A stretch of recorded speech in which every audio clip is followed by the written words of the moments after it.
let's call the meeting to order and announce that we are at the City of Marshalltown City Hall Council Chambers at 10 West State Street. Today's date, September 28, 2020. It's 5:30 p.m.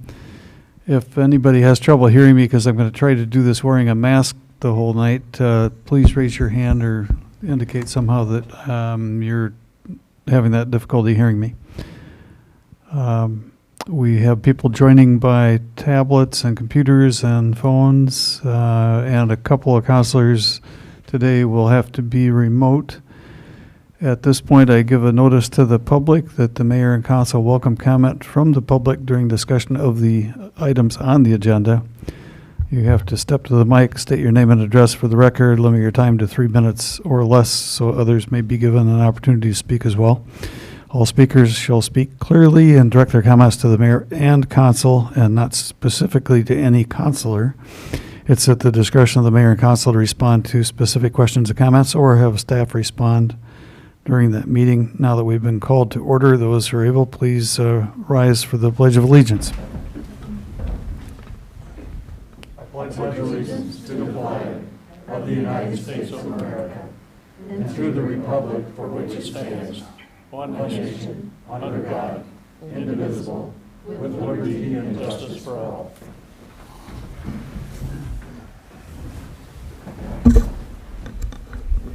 Thank you. Madam Clerk, would you do the roll call for us, please? Cahill? Cahill? We know she's present by phone. There we go. I'm here. Yes, I am here. I'm just slow. Gowdy? Here. Hoop? Here. Isom? Martin? Here. Thompson? Here. Warren? Here. Very good. Thank you. We do have a quorum, and I think Mr. Isom may be on his way, too. It's time now for the mayor, council, and administrator comments, and let's amend the roll call to indicate that Mr. Isom is present. No problem. Glad you can make it. Before soliciting any mayor, council, or administrator comments, why don't we do the years of service first? Chief?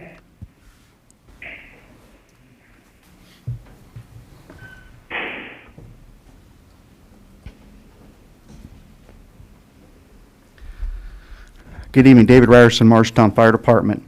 So I was supposed to have two people up here tonight, but unfortunately one of them caught a fire call about a half an hour ago and they haven't cleared yet, so he won't be here tonight. So tonight we're going to recognize Alex Needham, this gentleman right here. Oh, don't take it yet. Oh, sorry. and then Tyler Holmeyer, who couldn't be here. And both of these gentlemen were some of my first hires right after I became chief here, and they have both been excellent hires. Good firefighters and EMTs. Most recently, they've taken on the assignment of becoming FAA certified to fly our drone. So any project I've had, these two have been willing to step up and become a part of it and a part of the change. So with that, I'd like to congratulate Alex on his 5 years, and I'd like to present him with his 5-year department service pin. Thank you. Very good. Congratulations.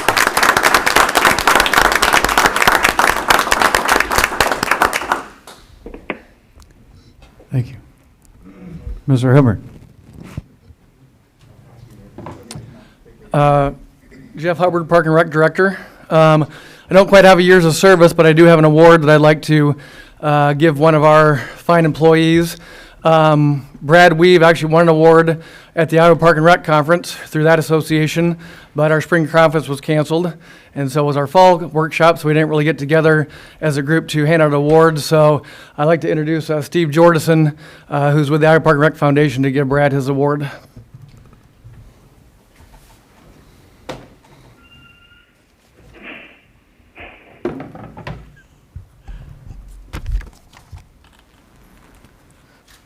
Thank you, Director Hubbard. I appreciate that.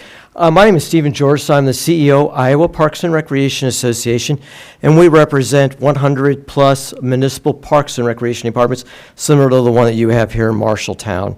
And so it's my pleasure to be here. As Jeff indicated, we were not able to have our conference, and we were not able to have our fall workshop in person. So very much like you were unable to have your Iowa League of Cities conference a couple of weeks ago. So where all of you give out your own awards, this is my opportunity to come on a local scene and give out Brad his award.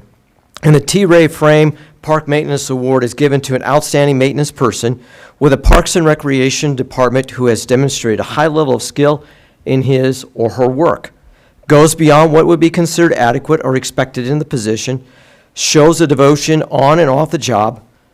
This is a blue-collar award designed for an individual in a non-supervisory or a working supervisor position. I know, Brad, you've been doing that for, what, 40-plus years? So the individual may be a full-time, part-time, or seasonal employee. You know, I could come up with comments because I've known Brad for over 30 years, but the one thing I think is most important is the nomination letter that Director Hubbard wrote on his behalf, and I'd like to read that, if you please. Having worked for 3 different municipalities and being the director in Marshalltown for the last year, I've worked with many different parks employees. There are some who show up each day and who do the minimum required to get the job done. And there are others who constantly go above and beyond what is required of them. Brad Weave, Park Superintendent in Marshalltown, is one of the latter. Brad has been invaluable in bringing me up to speed on all things parks related here in Marshalltown. And there has been a lot happening since the tornado several years ago that hit our town, as well as the derecho back in August. During the tornado recovery, he spent many hours cleaning up debris in the parks, city streets, and downtown buildings. He coordinated efforts with other city departments to make sure equipment, resources, and staff are available to get the job done efficiently and timely. All this while still maintaining other parks, trails, and facilities that weren't impacted by the tornado or the derecho. In this past year, Brad has managed several park projects, working with service clubs and volunteer groups to get those projects completed. He's very organized and communicates effectively with his employees and outside organizations needed to get the job done. I know he's getting close to retirement, T-minus 4 days and counting, but I'm hoping he enjoys his job and continues to work as long as he can because it's hard to find someone to fill his shoes. I present the T. Ray Frame Park Outstanding Park Maintenance Award to your Park Superintendent, Brad Weave.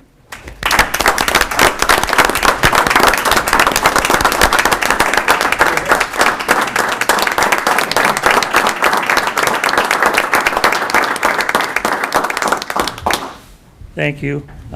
Like you mentioned, for this, a lot of knowledge in the years I've been going to the Iowa Park and Rec conferences. I really appreciated the help I got when I first started this job back in 1990. It was just, I went to the first one with the director then, and everybody was very nice, helpful, and they have been ever since. So something I really enjoyed going to every year, and thanks to the city for letting me go.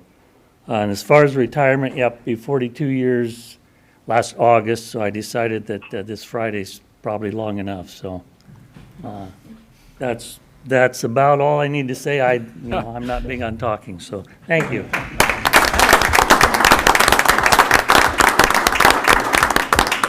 So it's not really a milestone at 42, but we did want to recognize you for your 42 years of service. So we have a plaque here saying, "In appreciation for your dedication to public service, August 14th, 1978. I was 7 then. Through October 2nd, 2020. Thank you for over 42 years of service to the city and the citizens in our community.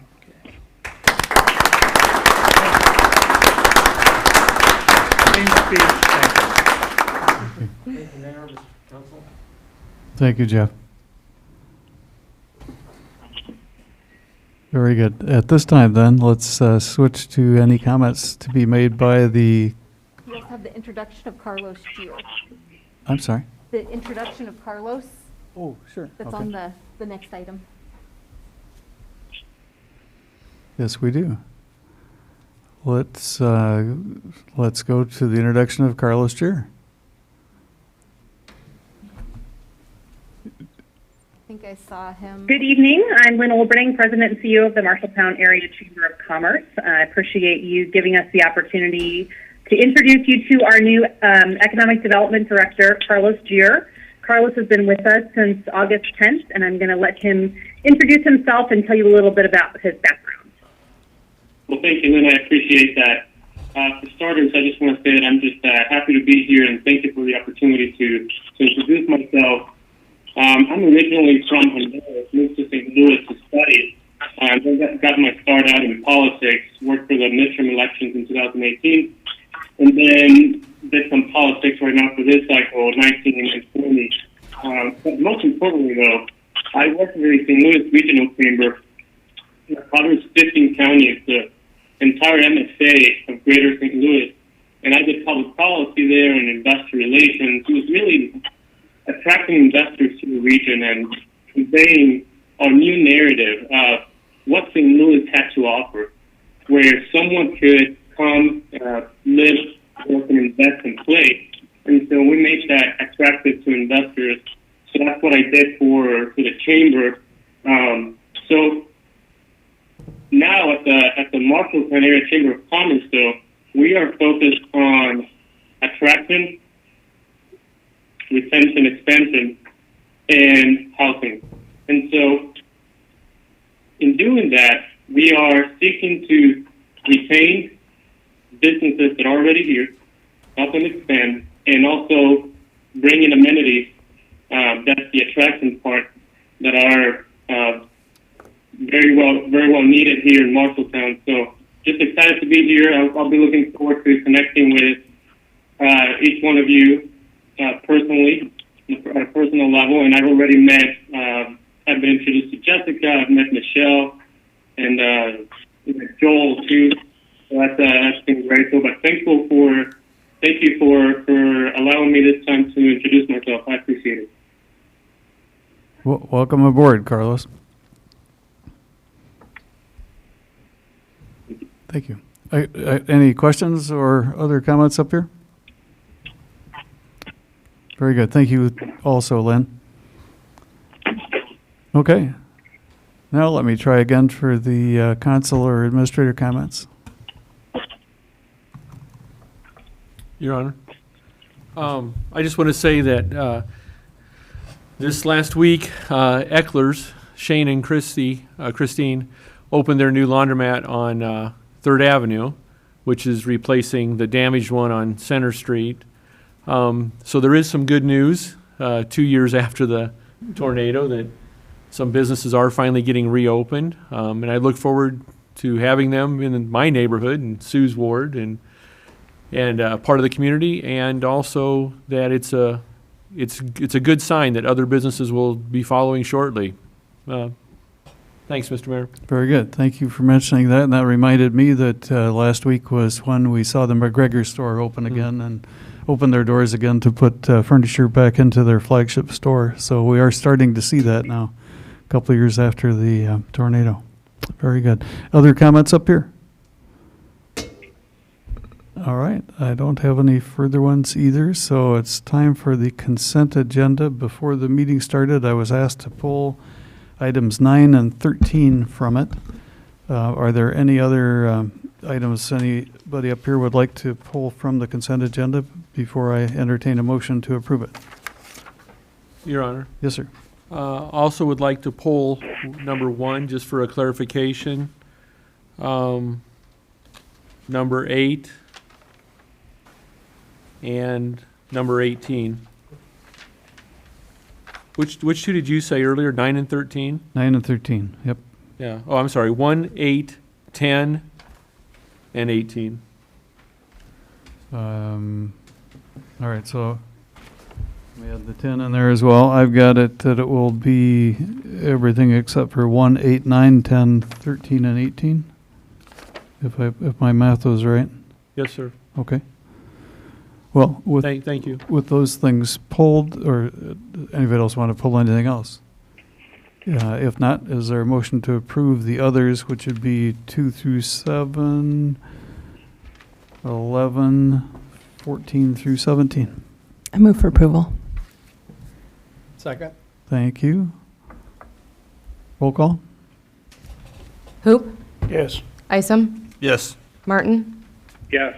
Thompson, Yes. Warren, Yes. Cahill, Yes. Gowdy, Yes.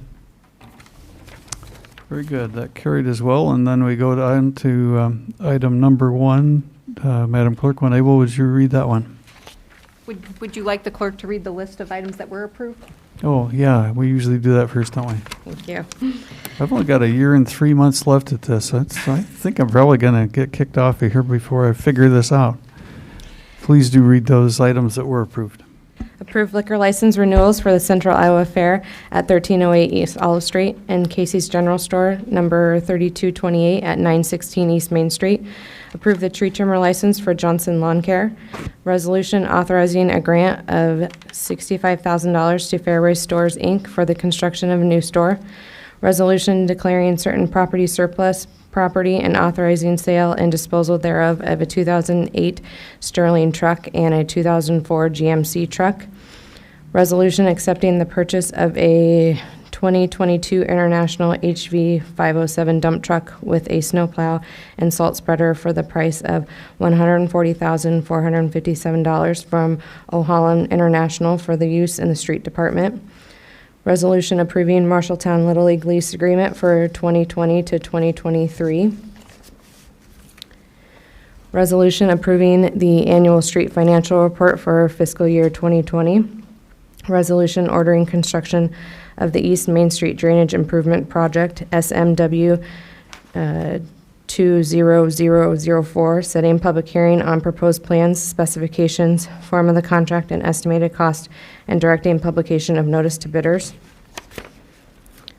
Resolution set date for the public hearings on amendments to Series 2019 GO Bond issuance.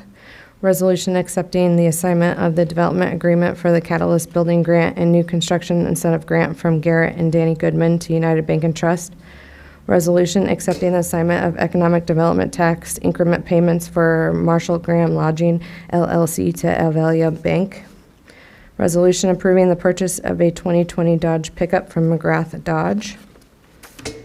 Resolution approving the facade grant application for 14 to 16 East Main Street, Marshalltown, Iowa. Resolution to approve building code upgrade grant application for 13 North 1st Street, Marshalltown, Iowa. Resolution certifying the population of annexed territory 2024 233rd Street, Marshalltown, Iowa to the state of Iowa treasurer. Resolution certifying the population of annexed territory parcel 8317-05-200-005 Marshalltown, Iowa to the state of Iowa treasurer. Thank you. And now, if I've got the right order, let's circle back to number 1.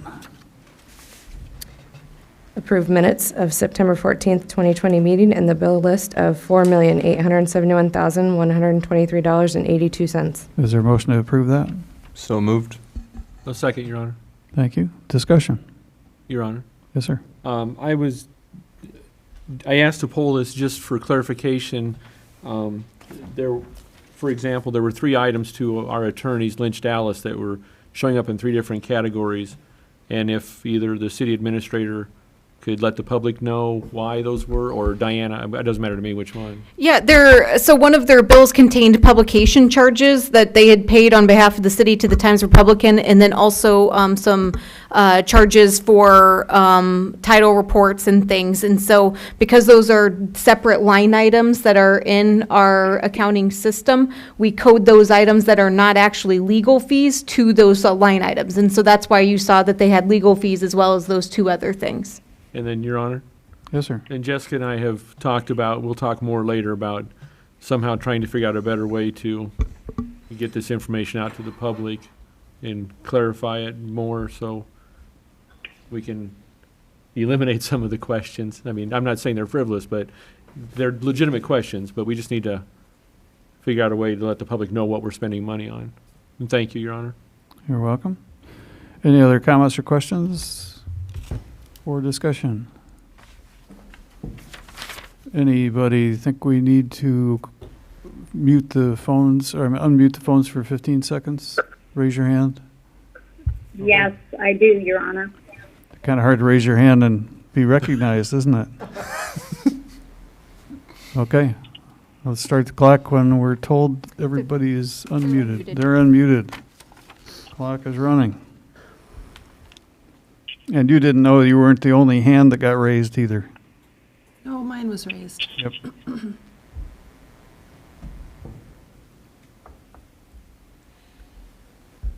So not only is Sue short, she's also invisible now? Is that what you're saying? She's hard. Your Honor, if you may, I know how to handle a chainsaw, so be careful. Did you hear that? Okay. I didn't. She said something about handling. She a threatened chainsaw. you, Your Honor. She threatened me? Oh, okay. Well, I'm used to that. All right, well, our 15 seconds is up, so let's call roll.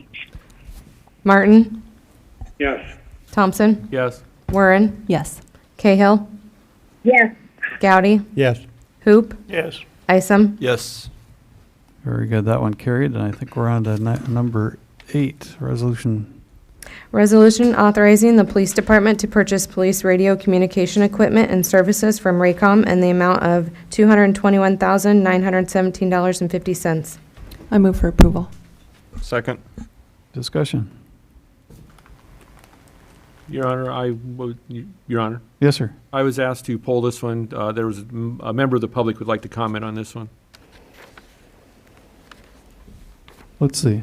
I guess in the right order, yeah, okay. I'd ordinarily call for comment up here at the dais, or however you pronounce that, first, and if not, then it would be time for public comment. Seeing no one up here raising a hand, public comment it is. Mark Eaton, 1007 South 10th Avenue. So I'm just looking for clarification. This money's coming out of the CARES Act, and that CARES Act is to replenish expenses which the city has had to expend that are unexpected for COVID relief. Things like face masks, cleaning, overtime, stuff like that. And so supposedly we have a hole in our budget or our general fund that needs to be filled with this money.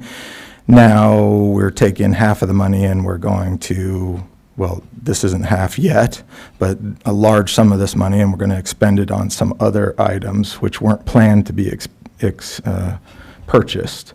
So we've got a hole, we've got to fill it with state relief, but we're going to take part of that state relief and spend it on something other than filling the hole. So I'm confused on how we can do that and still have a whole budget and not get taxed for it later. Any other public comment? Let's go ahead and open up the The lines are open. lines are open. Start the watch again.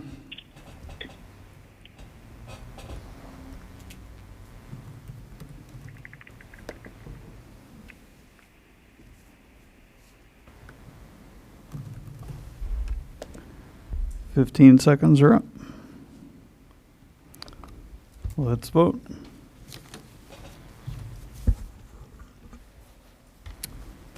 Martin, Yes. Thompson, Yes. Warren, Yes. Cahill, Yes. Gowdy, Yes. Hoop, Yes. Isom. Yes. That carried. Let's go on to the next item, which is number 9 on the consent agenda. Resolution authorizing a contract with Lansing Brothers Construction for the emergency abatement of demolition debris not to exceed $120,000. I move for, yep, second. Okay, discussion on this one. I would like to question a couple areas of it. Announcing the cost of it ahead of time, does that skew how much they can get? And number 2 is, how are we going to recover that money? So this is written, you notice there is not a contract that's officially attached here. This is written with authority not to exceed $120,000 to provide a cushion on an informal quote that I have. I've asked for a formal quote, which I did not have before tonight, and there is still some additional time on this project as well. So basically, there's a little bit of extra authority there if something were to happen along the way, but the intent is to establish a contract with Lansing Brothers Construction for debris cleanup and an abatement of a nuisance. Any other questions or comments by the council? Your Honor, Yes, sir. the second part of the question? I guess I don't remember, what was the second part? I'm sorry. How to recover the money. Oh, so this is one that we would do a special assessment process once we had been fully billed for it, and if it was not paid within 30 days of being billed by the city. So there is a process for recovery there. Other comments by the council? Let's open the mics.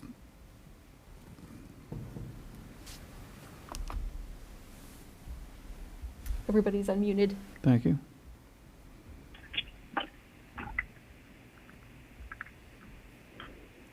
Fifteen seconds. Let's vote. Cahill.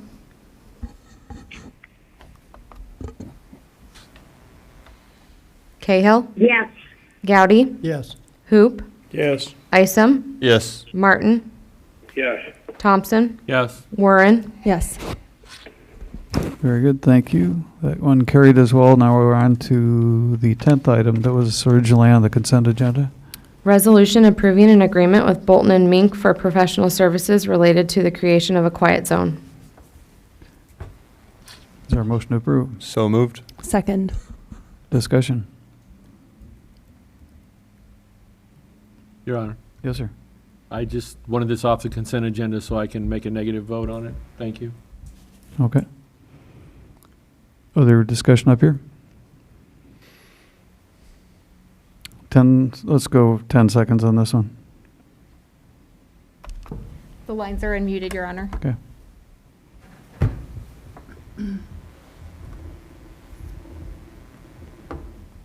That's it. Let's vote. Gowdy. Yes. Hoop. Yes. Isom. Yes. Martin. Yes. Thompson. No. Warren. Yes. Cahill. Yes. Thank you. That one carried as well, and so now we're on to number 13. One ready? Resolution ordering construction of the South 12th Avenue Sidewalk Project, TRL 19002, setting public hearing on proposed plans, specifications, form of contract, and estimated cost, and directing publication of notice to bidders. Solicited a motion to approve. So moved. Any second? Second. Discussion? My question here would be for Justin. And I'm on a record as opposing this 5-foot sidewalk. But I question the sidewalk going down Olive. The location, is it south of the poles or north of the poles, or how's that gonna come into play? I don't know the plans well enough. I will have to defer to our design engineer from Clap, Saddle, and Garber. But I know that there is enough space to make it work. Heather Thomas, Clap, Saddle, Garber, 16 East Main Street. On Olive Street, the sidewalk will be north of the power poles that are closest to the road. I can't. Can I take had this trouble off? hearing you too, sorry. Sorry. The sidewalk will be north of the power poles along Olive Street. North of the string of poles. Yes. Okay. Thank you. Other questions or comments by the council? If not, let's go ahead and unmute the lines again. The lines are unmuted, Your Honor. We're going 10 seconds again.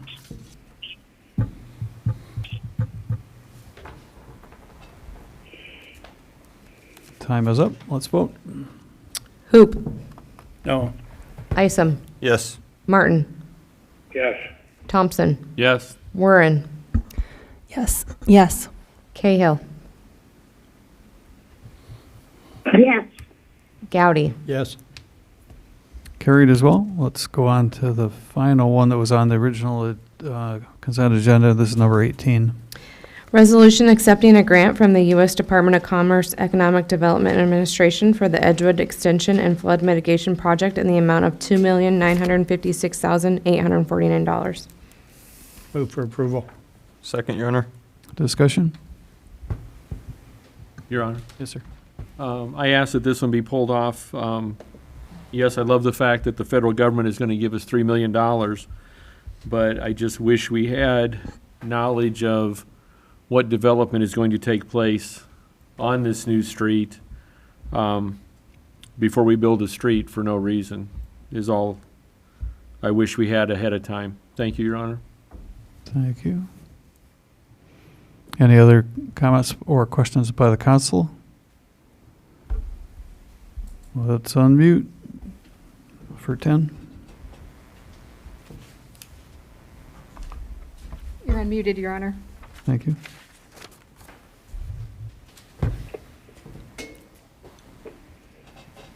Ten it is. Let's vote. Martin, Yes. Thompson, No. Warren, Yes. Cahill,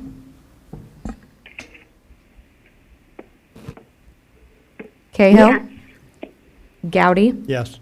Hoop, Yes. Isom, Yes. Very good. Okay, next thing on the agenda is motions, but there aren't any under that. So then we go on to K, which is reports, and the first item under that. Chamber of Commerce Housing Study Follow-Up.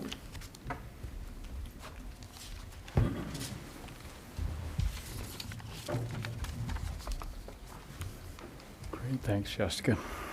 My name is Joe Carter. I'm a 25-year resident of Marshalltown, living at 610 Elmwood Drive. I have the honor of leading Marshalltown Company, a 130-year-old world-leading manufacturer of construction tools. Thank you for the opportunity to address the City Council this evening. Tonight I'm here representing the Chamber as the Vice Chairman. I'm also a member of a local group called Industry Leaders. The Industry Leaders represent many of the largest employers in the community, and these companies are leaders in their respective industries. This group includes JBS, Emerson, Lennox, Raycom, Mechdyne, Stover Controls, and Unity Point Health. So again, thank you for the opportunity to speak this evening. There have been several community members and groups talking about pushing more growth for Marshalltown and to see this community thrive in the future. Both the Chamber and our Industry Leaders group have made growth a major goal. I know that Vision Marshalltown has done the same thing. Oops, that didn't work. Jessica, maybe I could just have you advance the slide, thanks. I can do that.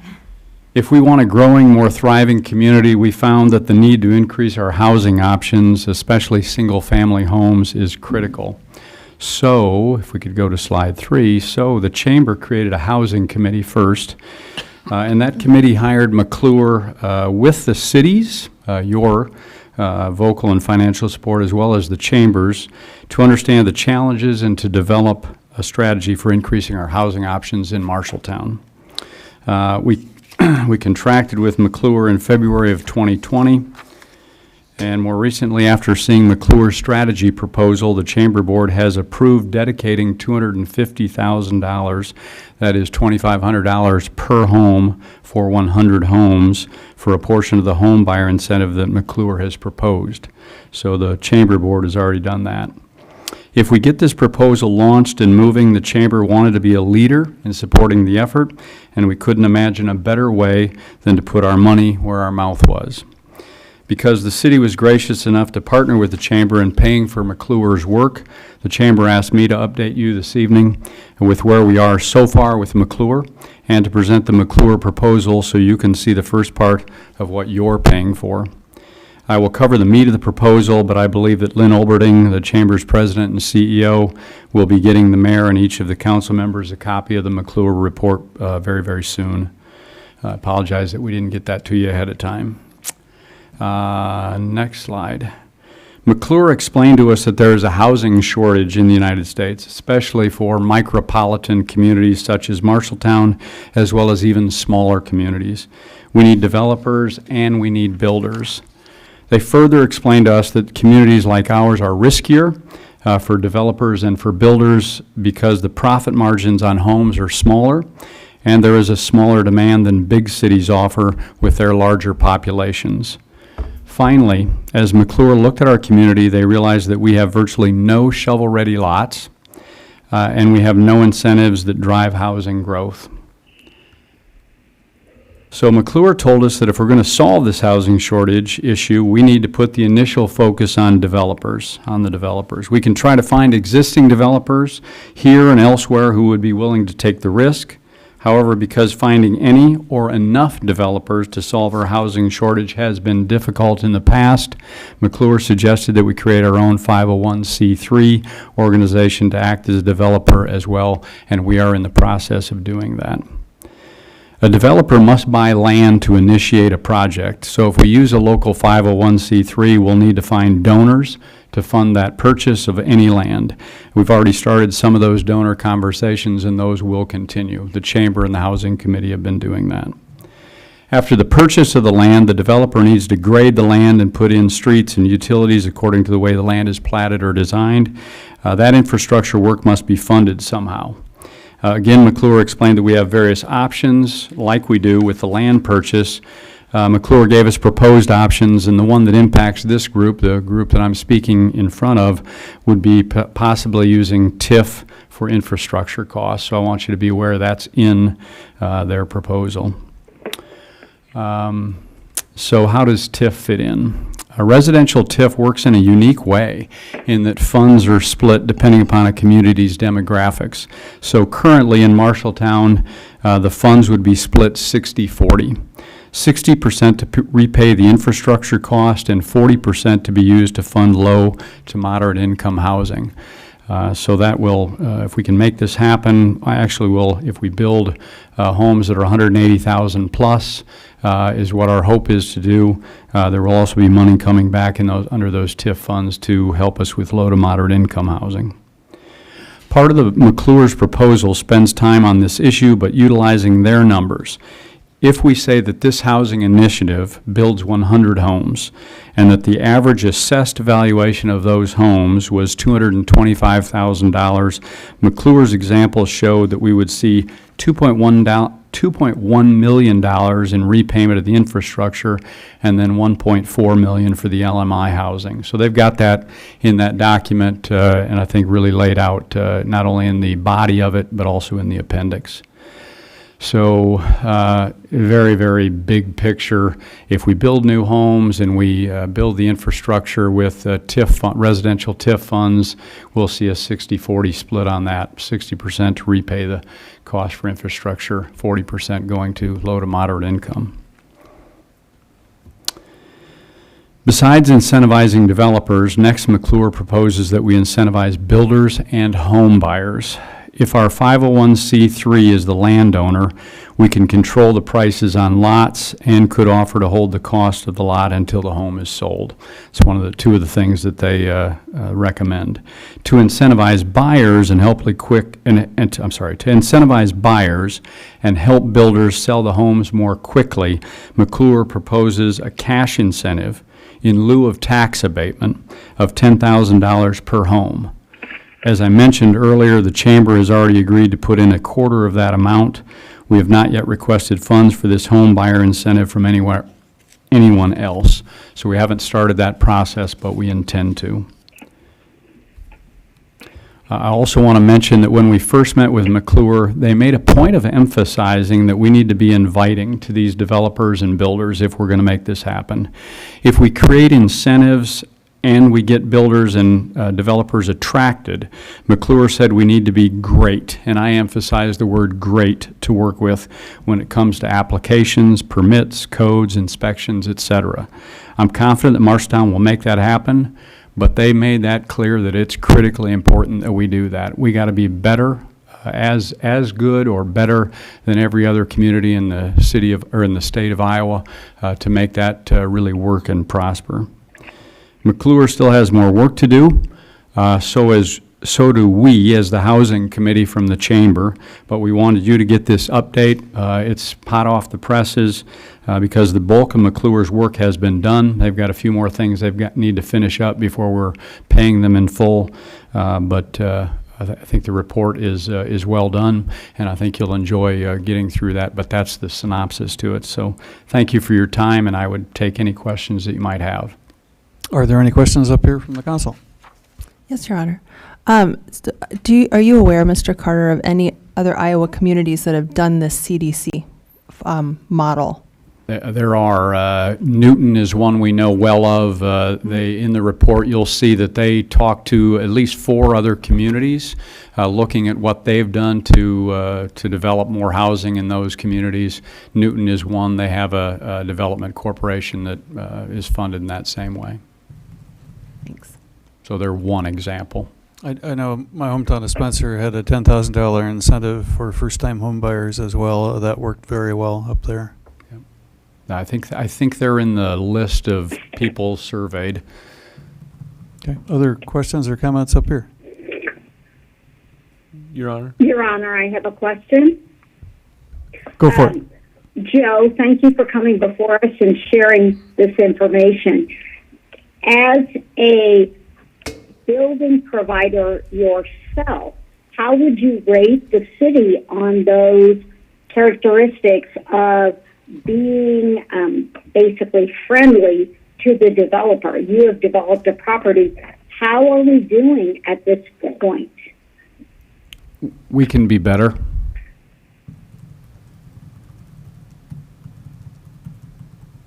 Can you share in what areas we can be better? I'm not going to do that publicly because I don't think that makes good sense. But there are some areas that we can get better. Okay. And, and I'm fortunate because have been residents here for a long time, and I think we probably get some benefit from that from the people that we work with. But in speaking with our contractor, I know he's had to do some things that he wished he wouldn't had to have done, and maybe called in some requests to try and get some stuff done. Obviously, we don't want to step over the line, right? We want to have things built according to code.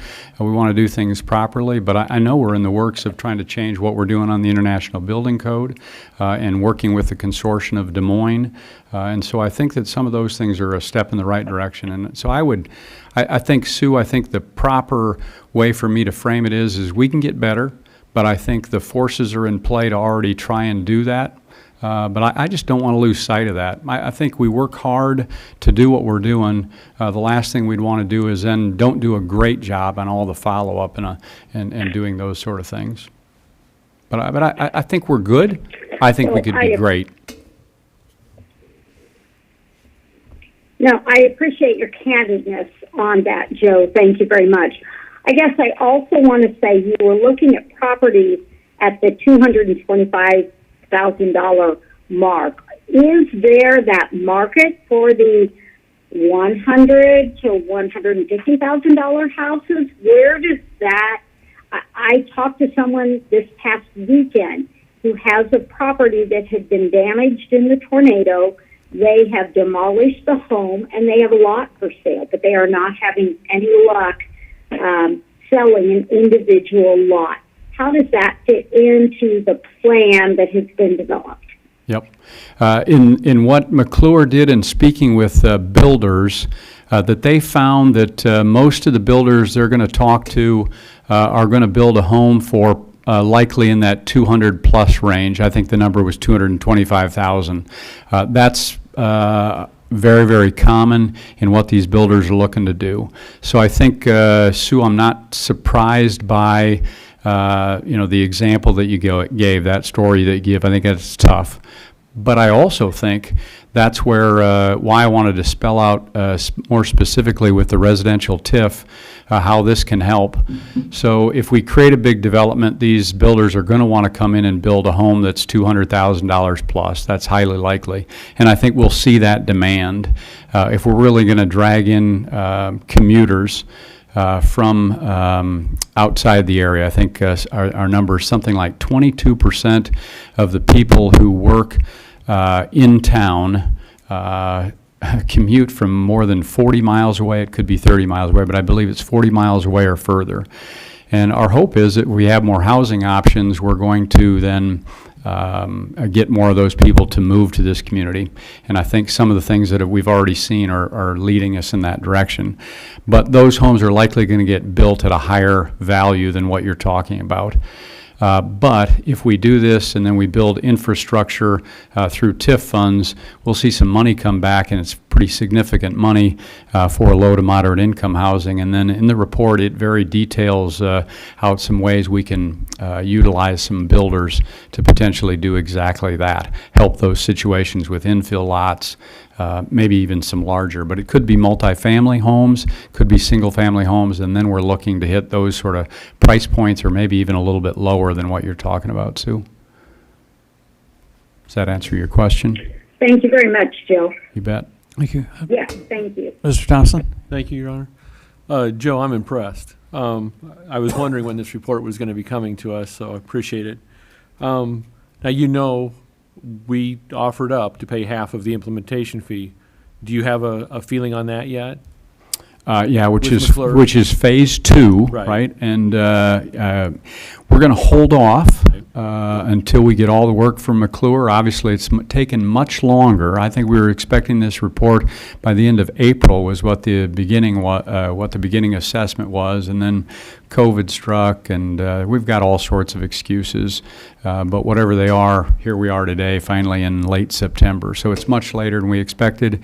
But we really want McClure to finish up with their report before we give them any inclination as to where we want to go from here. Well, I've got to, without seeing the report, I've got to believe there's a lot to digest. Yep, there is. I guess my biggest question is,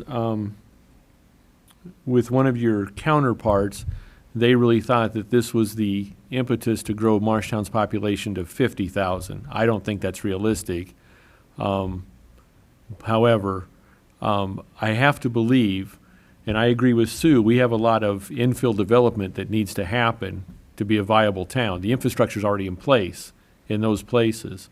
I've got to believe that most of the builders that McClure is going to put us in touch with, or a CDC will put us in touch with, are going to want to come in and use economy of scale and build a neighborhood, which isn't going to help us in the long term unless we do implement that TIF plan. Am I correct in that assumption? That they're looking at, when you say there aren't enough shovel-ready lots, they want development like Cross Country Estates or South Point or similar to what you're doing yourself. Is that correct? Yeah, I think the short answer is yes. The longer answer is you're 100% right. These developers want to come in, or builders want to come in and really be able to develop an entire area. And so that becomes a problem. Trying to build one home on an infill lot is difficult for them to say, boy, that's worth my time, that's worth my money, the risk is high. So it's one of the discussions we had for quite some time on this report, and trying to get good information from McClure about that, because we see that as a need.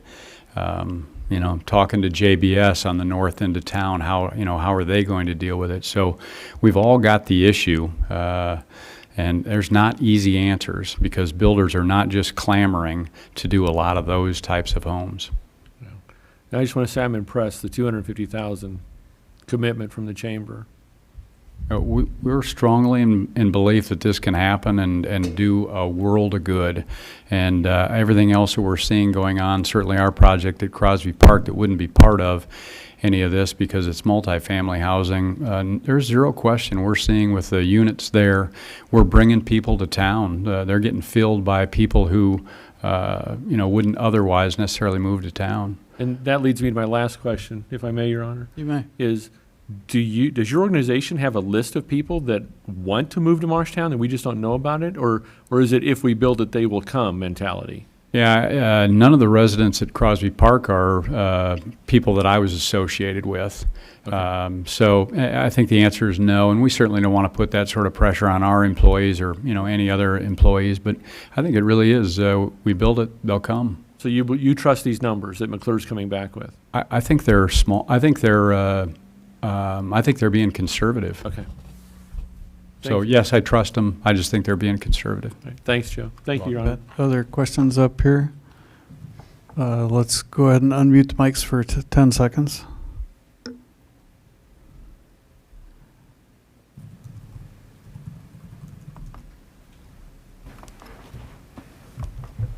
The lines are unmuted, Your Honor. Thank you. Well, I started about 8 seconds ago. We've hit the 10 seconds, so it's been fun to watch Janelle and Joe Carter with the development going up on 6th Street at Crosby Park. I know you addressed us years ago saying you were going to put part of your retirement plan into, put the money where your mouth is and build and see what happens. And then if it succeeded well enough, you would duplicate, triplicate, and obviously it's doing well enough to do that. So that's got to be a spark like nothing else around this town to get developers to figure, okay, well, it worked for Carter's. Let's see what they can do too. So I sure appreciate that. It's fun to drive by there. Thank you for saying that, but 99.9% of the credit has to go to my wife, who's not here tonight. I think she might even be listening online, but she's doing all the work. So her name's listed on our list, and she's done a remarkable job. And I know that from the guy that came to clean our carpet here recently, that often goes out there and compliments what a job she's done here. So I had to give her a shout out for that too. Thanks. Thank you. That's a good report. Okay, we are now skipping resolutions because there aren't any, and so we're down to item J, ordinances. Would you read the first and only one of those? Ordinance 15003, approving the rezoning of city property along East Southridge Road to R-2A low-density residential. First reading. I move for approval. Is there a second? Your Honor. Let's go with Martin on the second. Okay. Discussion. Yes, Michelle Sponheimer, Housing Community Development Director. This is a rezoning of a small portion of land that the city owns, which is adjacent to the longer strip along East Southridge, which is already currently zoned R2A, so that's for that low-density housing. The piece in particular that we're talking about rezoning right now is this small section in blue here. And basically right adjacent to the driveway that goes into the park entrance. So this little section is currently zoned planned unit development, PUD. And so we are wanting to make that the same zone as the adjacent property, which is part of the overall purchase that we have before you previously at a council meeting for that land. And so we just want to make that all consistent with the same zoning classification. The R2A district allows for single-family attached and single-family detached housing. So your traditional single-family home as well as a duplex option. I think the proposal that we have before us is to do single-family detached housing, so the single-family individual home. The Planning Commission did review the request, held a public hearing, and recommended approval of the rezoning request to the R2A. So this is the first reading. We do have scheduled for a public hearing by the ordinance for your next meeting, October 12th. And would ask that you consider waiving the third reading following that second reading in order to help meet the due diligence period that we're looking at for the sale of the property. Thank you. Questions or comments for Michelle?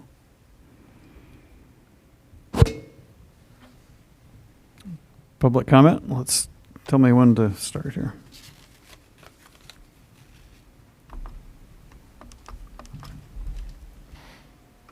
So this is Kurt Jensen. Does that represent one lot, or how many lots does that represent for the developer? So that does not necessarily represent a single lot. Where exactly those lot lines will fall among the complete stretch of land, we have not finalized yet.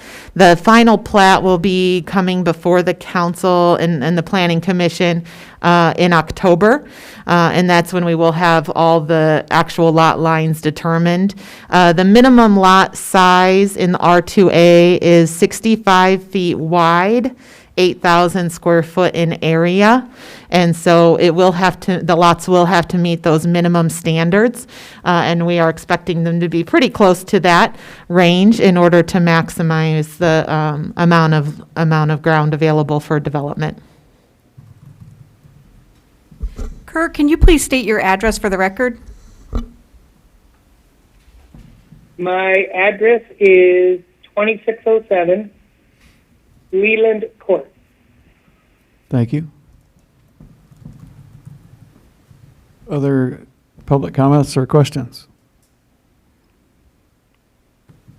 Okay, I think that's been open about a minute. Let's go ahead and call for vote on this one. Thompson. Yes. Warren. Yes. Cahill.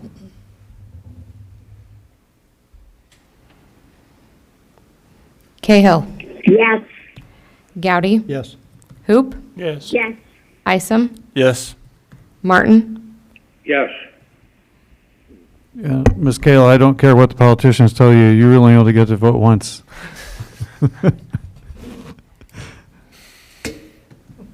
All right, on to the next item. That one carried. So we're. Thank you, Your Honor. You're welcome. I thought I heard you say yes twice. That's why I had to poke fun at you. You're taking a lot of guff tonight. You'll have to be here next time just to protect yourself. Okay, discussion items. The first one is the discussion of the rewrite of the city zoning ordinance, RFP, request for proposal. Yes, thank you. Michelle Sponheimer again, Housing Community Development Director. We had a discussion about this item, a couple different times in recent history as we've talked about potential budget and strategic planning goals. Our zoning ordinance is an ordinance that we have been working with for many years. Original ordinance was done in 1957. We had a major overhaul in the late 90s, early 2000s of it. And we have really just kind of pieced through things on a staff level as much as possible as we've done updates over the years and adjusted as things change from legal perspectives to trends and whatnot. So it really is time for us to relook at our zoning ordinance in its entirety and try to take into consideration some of those things that have changed, make sure that we are compliant with all those various aspects, and also accounting for the changing trends we see in planning today. So we would like to request the council's approval to move forward with a request for proposals. We're proposing that this would be funded through local option sales tax funds. We don't know the exact amount. That's one of the things that we will be asking for as part of the proposal is a price submission that would then also be able to be negotiated through that process as we interview and select. So we are looking at a significant process when doing a zoning change of this magnitude.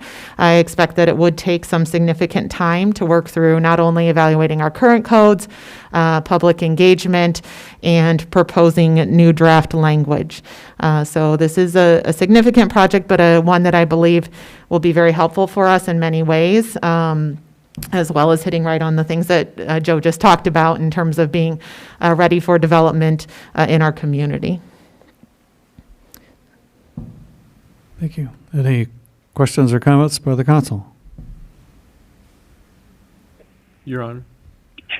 Council. Your Honor, I have a comment. Go ahead, Ms. Gale. Thank you. I appreciate Michelle bringing this forward because I have probably had more comments from constituents in the last 2 or 3 months than I've had in my time on the council. And that revolves around how we are policing our ordinances and if we are doing them equitably. If someone gets called on the a nuisance officer calls on them, they're like, okay, but what about this property that is not coming up to the same standards? So I believe that this look at our policies, at our zoning ordinances will help us be able to do a better job of equitable enforcement of our ordinances. And again, I don't think that it should be just on if someone calls on you, you are turned in to the nuisance officer and suddenly have an issue. it should be equitably enforced, so that I would support this type of work that would look at our ordinances and make sure that we are equitably enforcing them across all of our the districts and all of our residents in the community. Thank you. Thank you. Mr. Thompson, I think you had your hand up as well. Yeah, I just want to say, Michelle, I was just going to echo what you said. The timing is right for this. It's long overdue, and especially what the chamber has done, and just what you said, what Joe just said. And this may be the answer to what Sue and I talked about in First Ward of those smaller lot development. You know, if we can write into the ordinance some tiny house stuff, where we can get a house that fits the neighborhood for the money. You know, no one's going to build a $225,000 house next door to me. Okay, you know, it's just not going to happen. So I'm all for this. I'm curious to see what we get back for numbers. Hopefully that's not a deal breaker, but the time's right, you know, where we can do some, mother-in-law homes, you know, the shared lots, the tiny homes, accessory dwelling units is the trending term. The politically the correct way to ADUs, put it. yes. But yeah, I support this big time. If we don't rule it, just we go wide open and like Sue said, get some clear-cut things out there where we can stop some of this petty stuff between neighbors too. Yeah, certainly, and just to kind of clarify as well, we're not talking about necessarily looking at specifically the nuisance codes with this right now, and that is a separate section of the municipal code from the ordinance, but we do have a lot of zoning type items that often cross boundaries. And I think what she's getting at is the person that has the 27-car garage next door to their 2-car garage. And, absolutely. And getting away with it. You know, no one knew they built it, you know, things like that. So, thank you, Your Honor. You bet. Thank you. Other questions or comments by the council? If not, tell me when it's open mic and we'll open it to the public.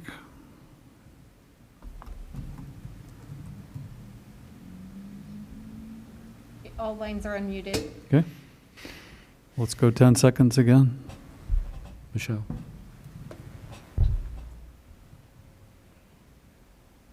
Okay, so much for public comment. Does the staff need any more direction than just this discussion? I guess we would probably just ask for a motion just to move forward. Okay, I'll solicit that motion. So moved. Second, Your Honor. I don't anticipate any more discussion on this one. Let's just go ahead and call the roll. Warren, Yes. Cahill,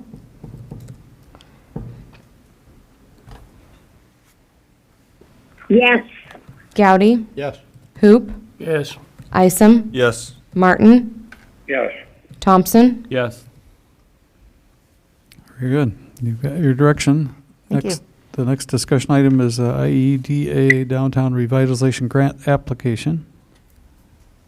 Yes, Michelle Sponheimer, Housing Community Development Director again.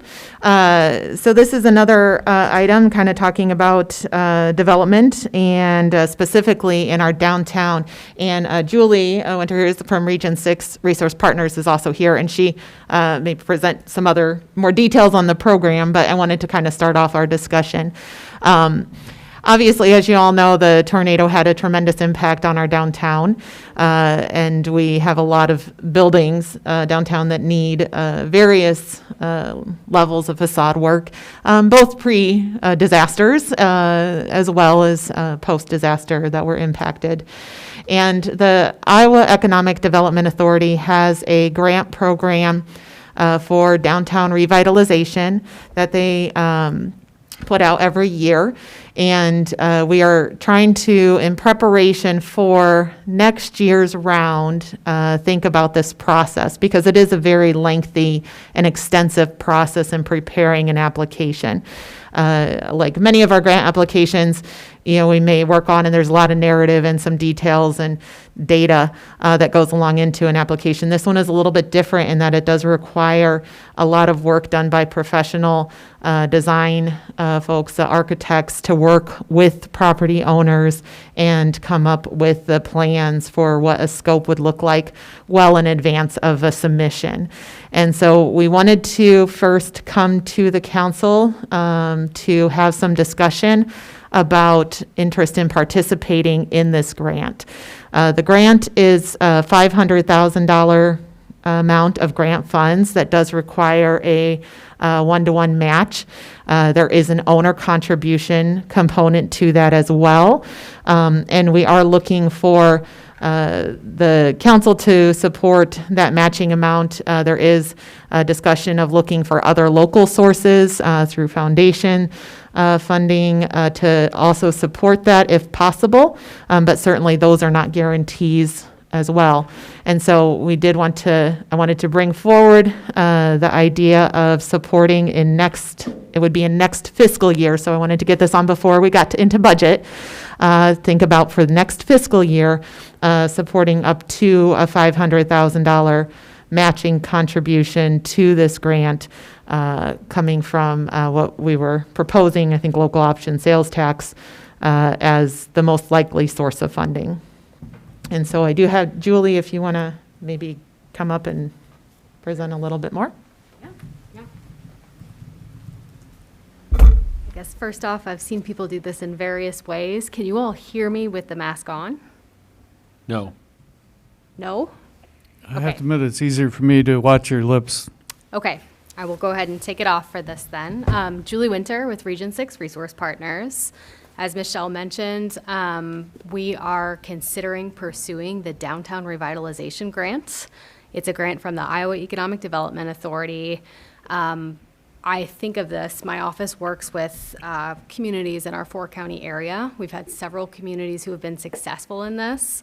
In general, with the need that we see in Marshalltown, again, as Michelle mentioned, following the tornado, as well as even prior disrepair that's gone on in the downtown, Marshalltown would be an excellent community to have this grant be considered. So the grant is for $500,000, and generally then you would have to match that.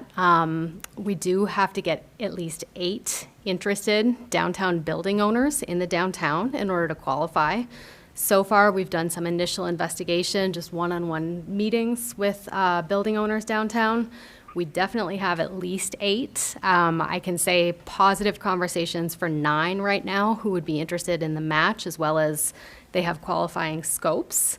That number could change because, again, this grant is very detailed in that you go to the property owner initially, you ask them what do they want to see, how can we really help to improve the downtown area, and then from there we would work in more detail with an architect to really develop the budget for each property and the scope that the property owner wants to see. I do think it's important. It's not 100% money. Each property owner would have to put in 20% of their construction costs, so there is skin in the game for them. And in general, when I've seen other communities who have gotten this grant, it is a huge catalyzer in the downtown. It is a large sum of money for council to consider, but I will say it's going to help a lot of property owners go in the correct direction and to really help revitalize the downtown.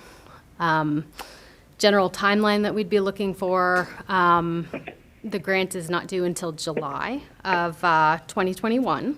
But it will take us quite some time to start preparing the grant and to see what the scope would really be. So there's a lot of unknowns as we develop the application. So I'm happy to consider any questions you all might have. I have one question. You're on. Sure. I have a question. Ms. Gale, you have the floor. Go ahead. Thank you. Julie, thank you very much for sharing this information. Can you tell us how this differs from the other grants, whether it is a facade grant or a catalyst grant that we have received from the state after the tornado? Is this more inclusive, or how will we, I think I read that you look for maybe 8 to 10 projects that come forward with this. Will someone who qualified for a previous grant be able to add on to their grant from an additional grant perspective? Thank you. Yes, Sue. 2 things that I hear from your question. One thing I'm hearing is maybe the city facade grant. This is much different from the city facade grant in that these could be huge scopes of work. The The average scope per building can be $60,000 according to the state, but I've seen scopes range into $150,000 and more, depending on what needs to be done for the building. Very building dependent and very property owner dependent for which way they want to go. The Catalyst grant was a grant that Marshalltown got for the special allocation of that, and that can cover lots of different things. It could not cover interior. I would say the Catalyst grant was meant to be something that was going to be driving economic development in the downtown. And facades alone were generally not seen as something that was going to change that. So it was more for projects that were creating housing, creating business, creating taxable value. Thanks, Jessica, for that clarification. I will say, though, this grant is not just putting a pretty face onto a building. I think I can think of several examples in the downtown that if they got a facelift on the front of the building, they could see much more increase in potential rental values, less vacancy in the downtown. There are many things that can happen with that. In fact, property values of building owners do increase generally when this grant happens. And we saw in another community I just worked with, the vacancy rates went down significantly in the downtown as well. So even though it is targeting facade, qualified work can include pretty much anything you can see from a main street that's considered Main Street or in your downtown area. That can be windows, doors, storefront areas. It can include upper story windows, which could be a gateway to upper story housing. It can include any brickwork, tuck pointing, those kinds of things. In some cases, for some of the tornado damaged building, there needs to be some demolition of facade coverings from the buildings, and that can be included as well, which would then lead for a whole revitalization of the building fronts. So. Thank you, Julie. Yeah. So some of the professional services that were discussed, that's going to be going into identifying the scope and work and otherwise, where is that funded through, or how is that, who's paying for those services? So traditionally, the cities fund that. However, thanks to generous contributions from the Martha Ellen Ty Foundation, we are able to fund that front-end work. That would be for architectural services that it takes to get the scopes, renderings, and budgets together. So those would not be required by the city to fund. We have a separate funding mechanism for that.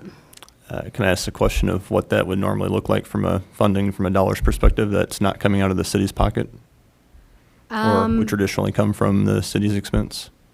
Anywhere in between $10,000 to $20,000, depending on the buildings and the scopes.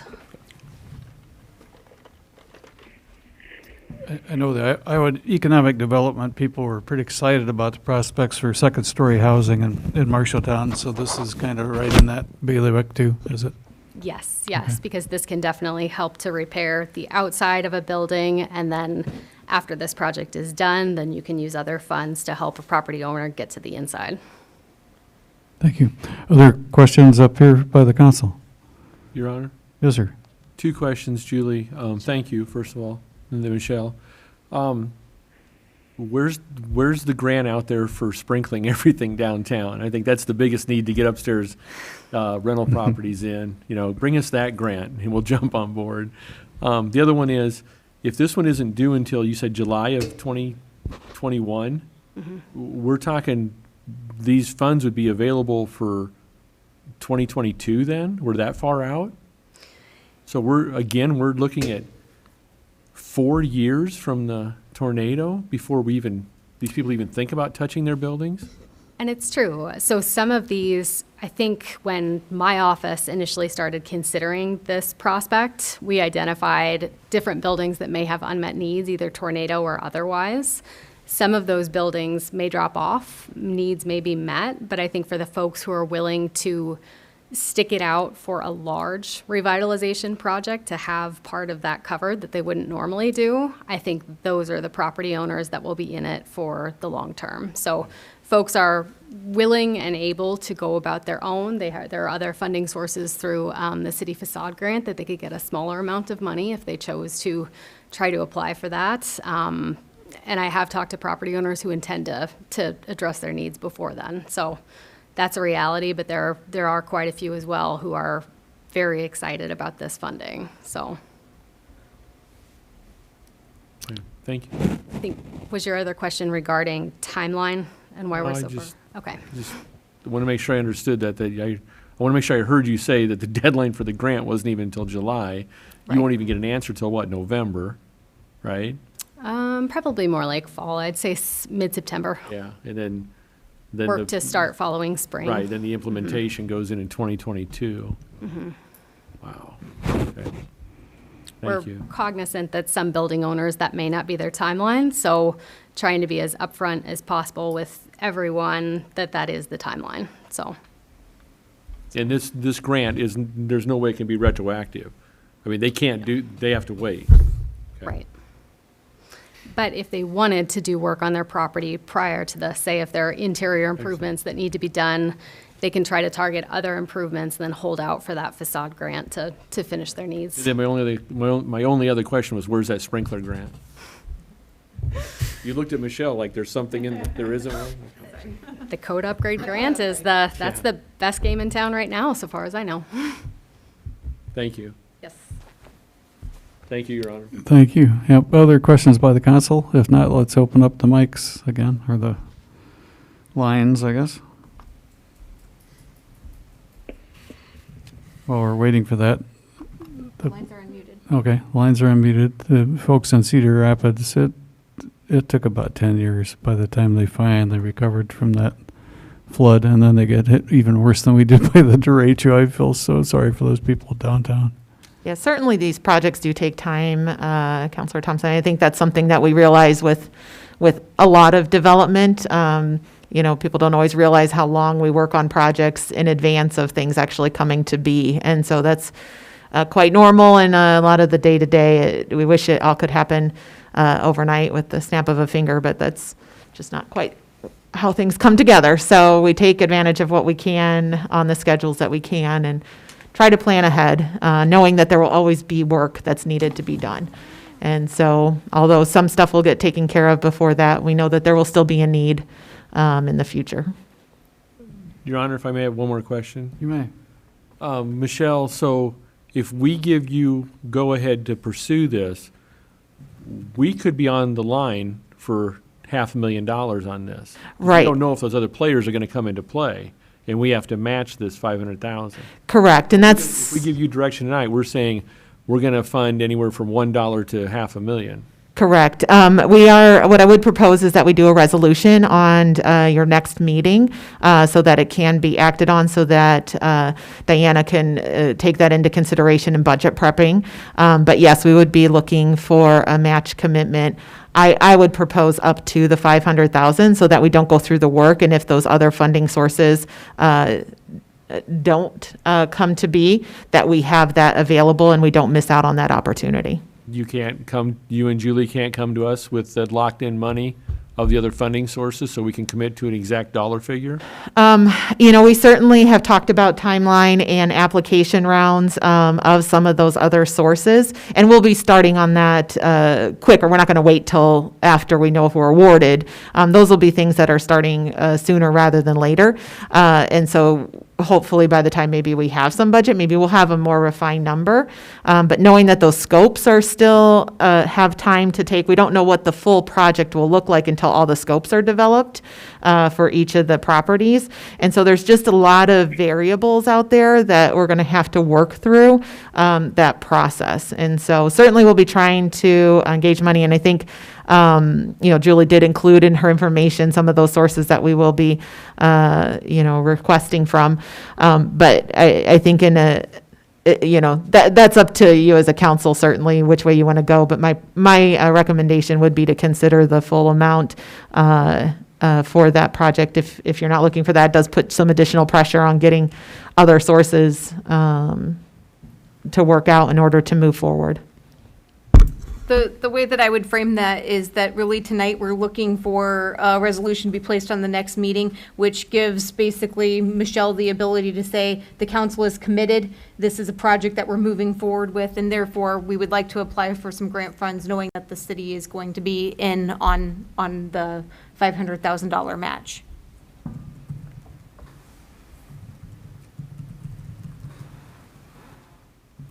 Other council questions or comments? Otherwise, let's open this one up to. We've already. Oh, we did, didn't we? Okay. Your Honor. Yes, sir. I just want to say, I'm so reluctant, I love the idea, but I'm so reluctant of moving numbers. You know, I like fixed numbers. I don't want to, I guess, my gut feeling is I don't want to commit. That's, you know, I mean, we've been stung on a couple other grant applications recently that we thought we had. So I guess I wish I knew a number, you know, less than 500,000.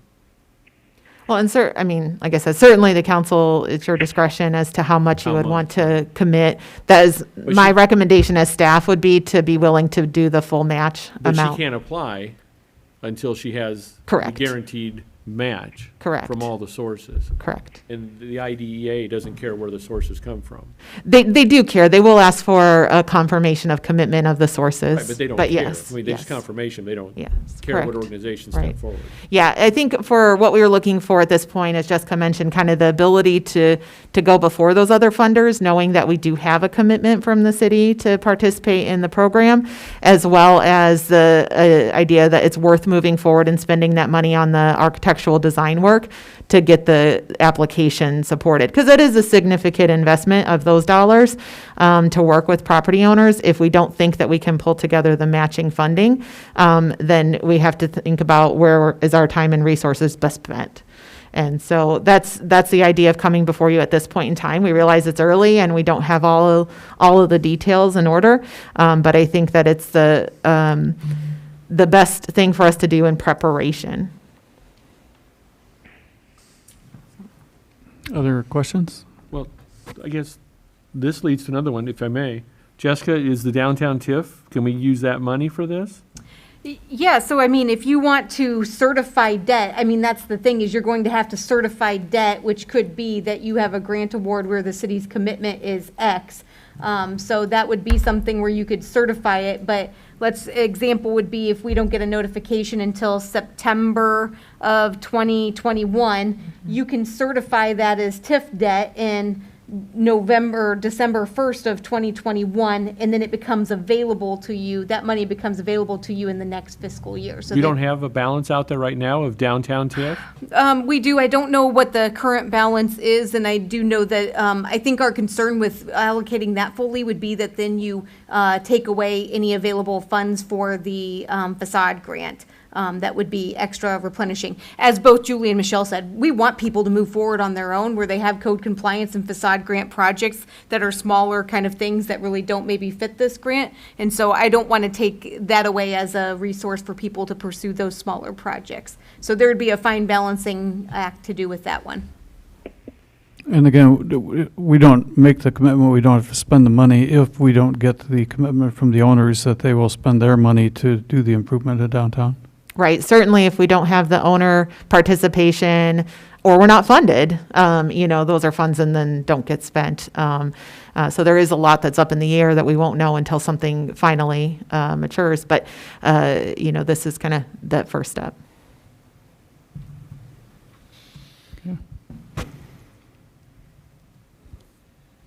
I'd entertain a motion to direct staff to move forward with the grant application process.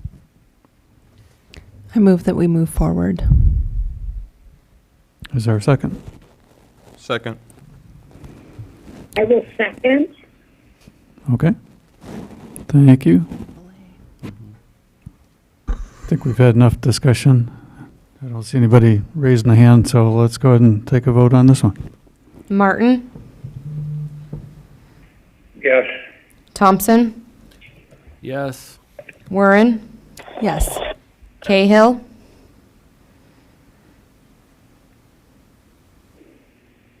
Sue Cahill, unmute, please? Yes. Thank you. Gowdy? Yes. Hoop? Yes. Isom? Yes. Very good. Staff has direction on that one as well. Our third discussion item then is the airport master lease agreement.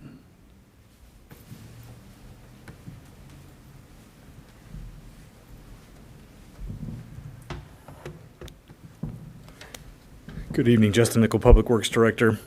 There's a memo in your packet with the upcoming construction of a new terminal and hangar at the airport. Staff thought wise to ask council for the ability to renegotiate a new lease of our airport facilities.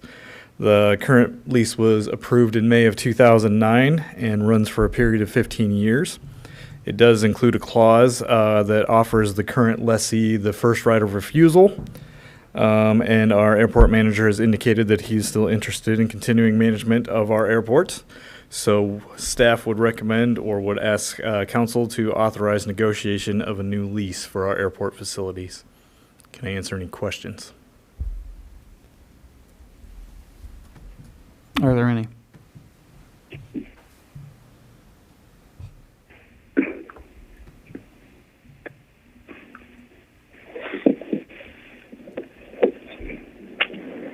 Let's I call. would move that we accept the resolution approving airport master lease agreement by and between Marshalltown Aviation, Inc. and the city of Marshalltown. Thanks, Ms. Cahill. Is there a second to that motion? Second. Second, Martin. Very good. Any further discussion? I suppose we should unmute for 10 again. The lines are unmuted, Your Honor.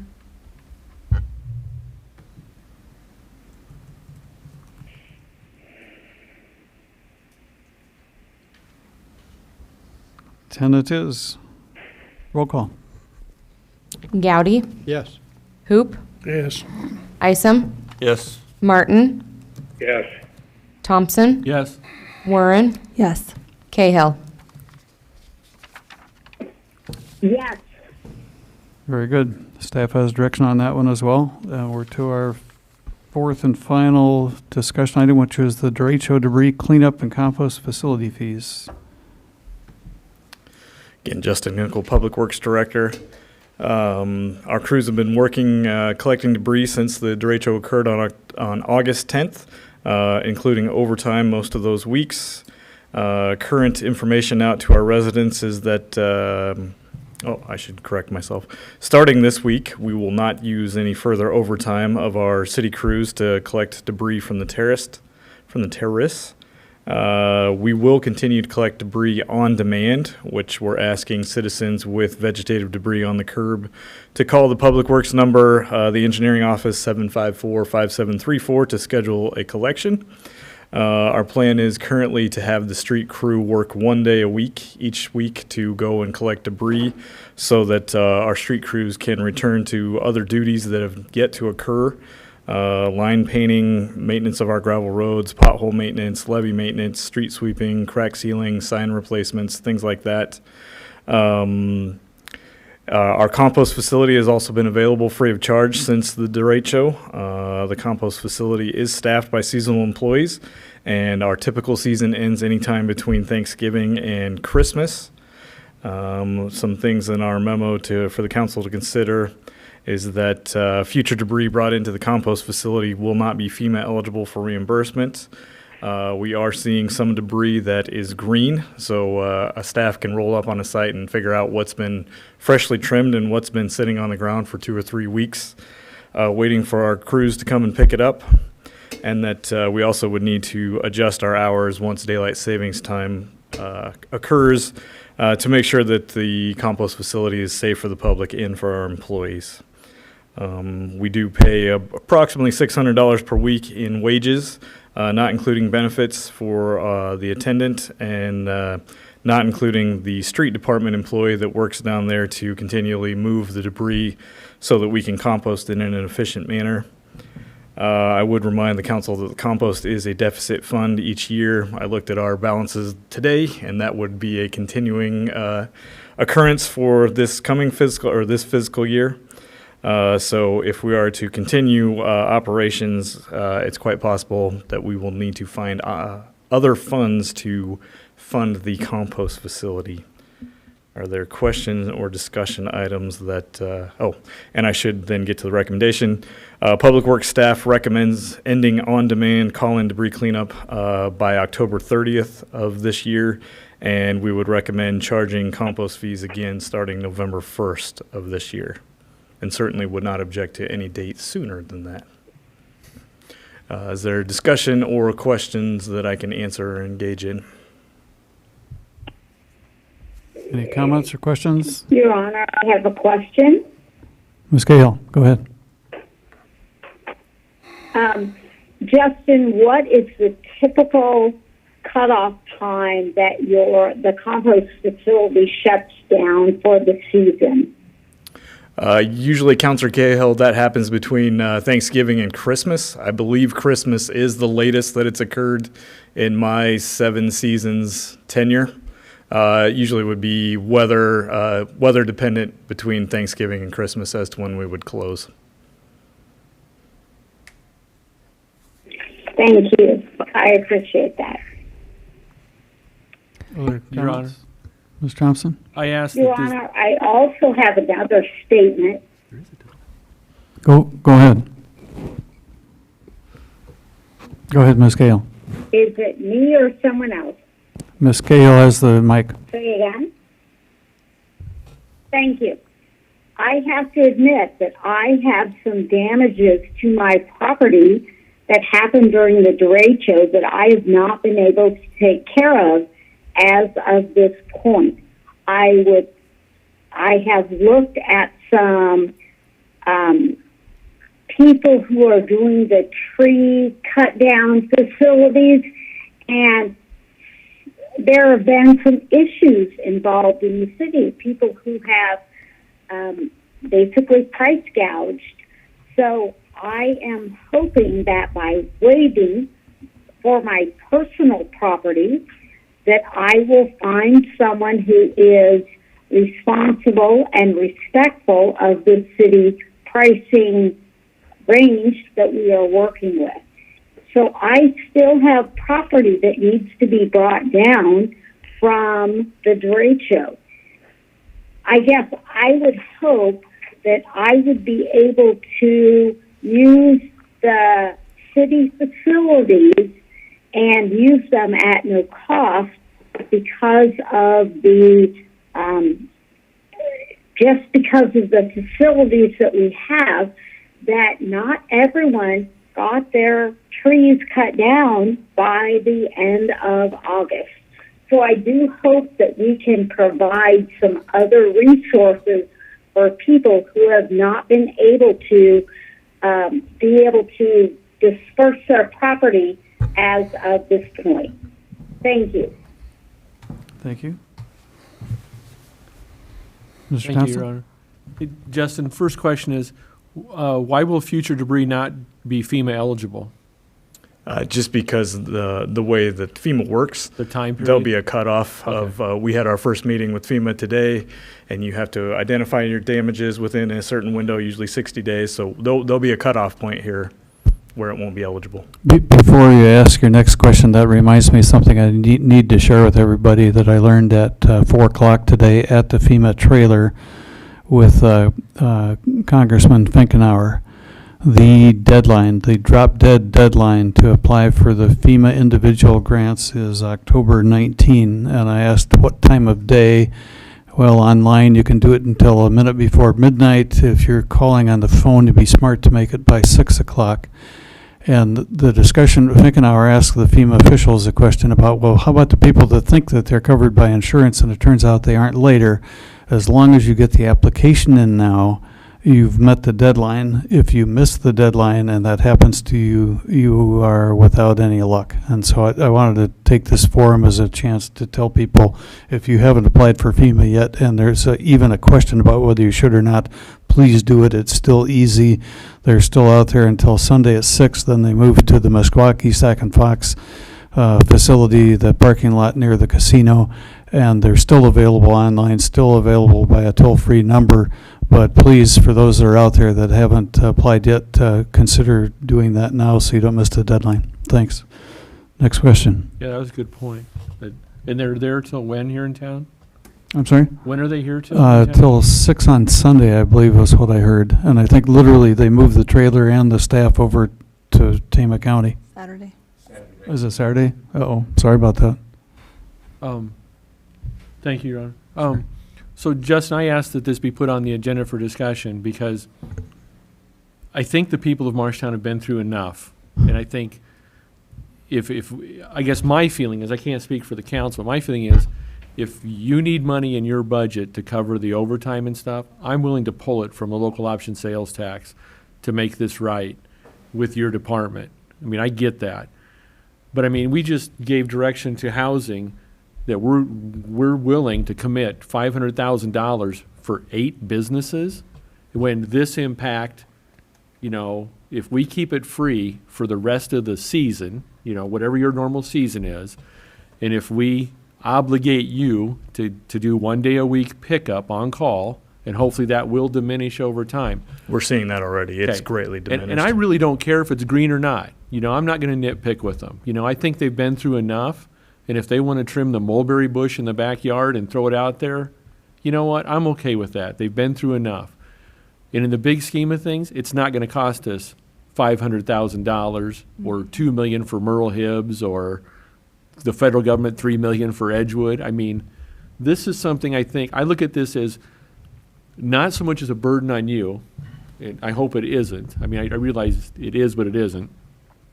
It's just something that the citizens are asking for and something we can do to give back. That's the only reason I wanted on here, was just to discuss this. That, I mean, like I said, the tornado and then the derecho, and I borrowed my brother's truck and drove around. There's a lot of hanging limbs. I know Gabe and I talked about that over in Second Ward, where I did some of my driving around. And like Sue said, it's a lot of the tree companies, from what I understand, went to Cedar Rapids because they can make more money. I mean, this time frame just isn't working for a lot of people. So I think it's a gesture is the reason I wanted on here. That's what I'm hoping that we can come to tonight. I guess I agree with you, and I'll take the point also to point out to our citizens who are listening, don't be price gouged on that either, because our prices for the tree contractor to bring it to our compost facility are not exorbitant in the first place. If a tree contractor tells you they're giving you a discount, that's BS. It might cost them $30 or $40 to take it, not $500, not $1,000, not something like that. So don't be taken advantage of, I would recommend to our citizens as well. I guess that's all. I guess all I'm asking is let's do something good for the citizens, and hopefully you can work with us. We can work with you in your department. Thank you, Your Honor. You bet. Thank you.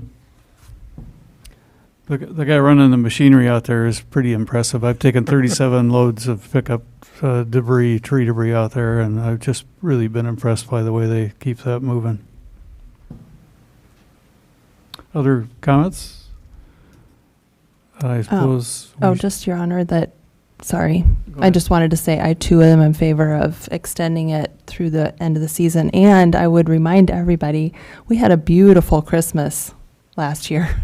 It was like 50 degrees or something crazy. So it would be a welcome break if we could get great fall weather and get it cleaned up. We're often talking about cleanup around town, and this is really, it seems like an easy win. I agree, to give people a little breathing room, and maybe with the holiday time, kids home from college, from Thanksgiving on, maybe they can help pitch in. Thanks. The sad but true comment is there aren't going to be as many leaves this year either. Holy cow. I saw the dog park was open too. That had to take a lot of manpower to get that open. I guess we had to open this to the public comment too. Let's go ahead and go to the 10 seconds. The lines are unmuted, Your Honor. Thank you.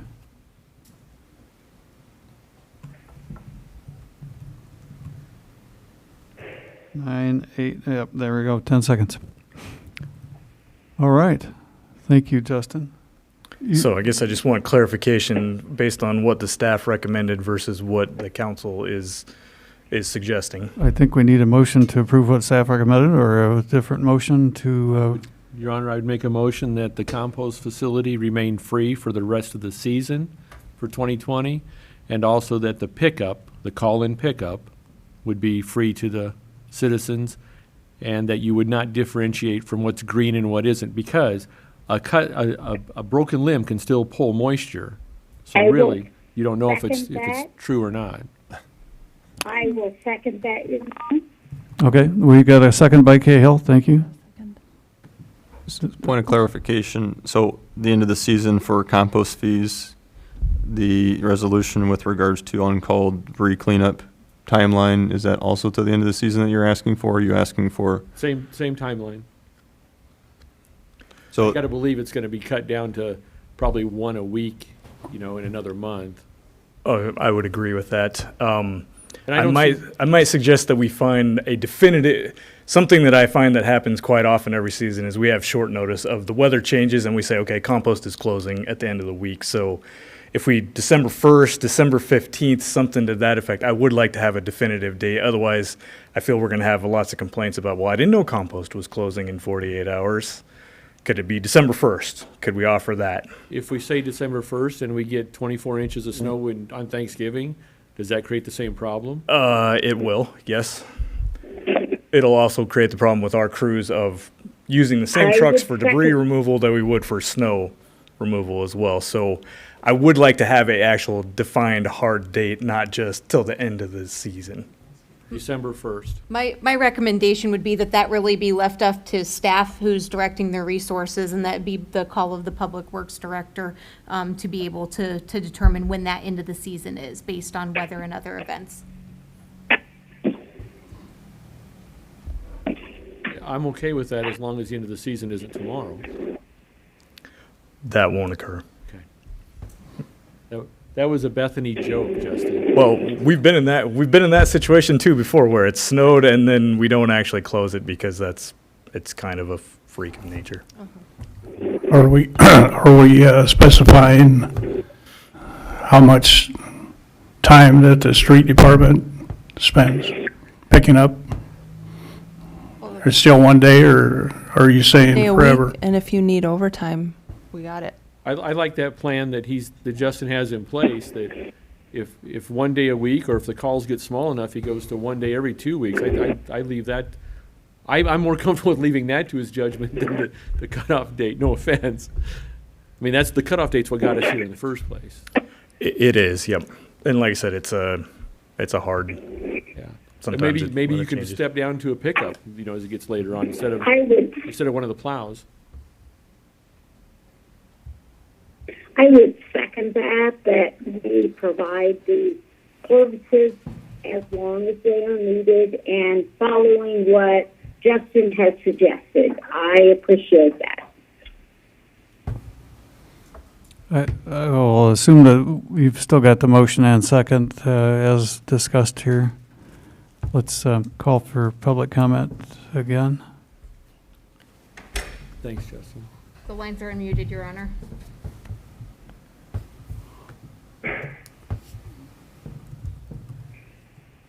Very good.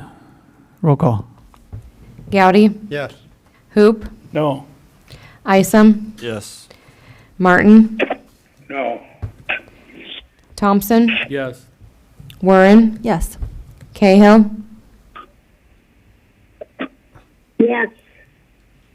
Okay, very good. That one carried as well, and that takes us to the last thing on the agenda, which is public comment. Members of the public may make comments on any item not on the agenda during this time. You have to approach the mic, state your name and address, limit the comments to 3 minutes unless longer is authorized by me. Speak directly to the mayor and council as a whole. Don't engage in the council. Councilors and mayor shall not engage in discussion or debate on items raised by members of the public, and no action can be taken on them in order to comply with the open meetings laws.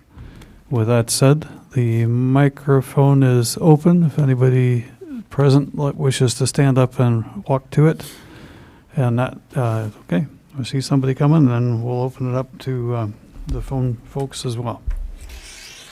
Mark Eaton, 1007 South 10th Avenue.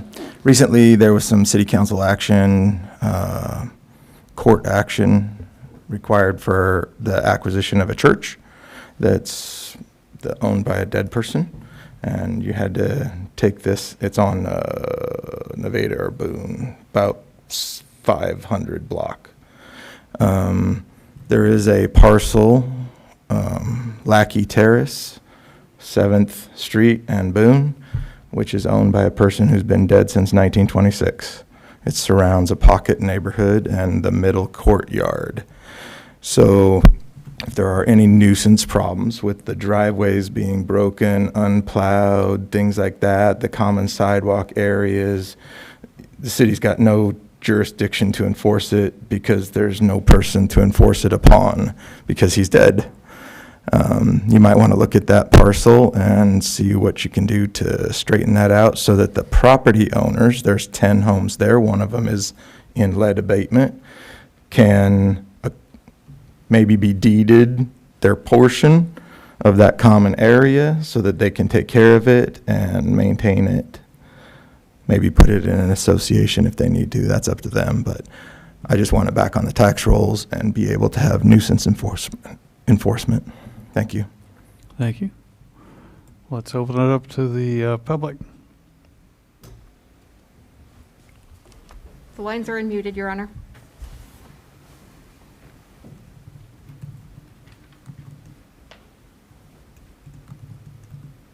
My watch says that was 10 seconds, so that will conclude that, and the meeting is now adjourned at the time of 7:16 p.m. Thank you for your input. Hey, Joe.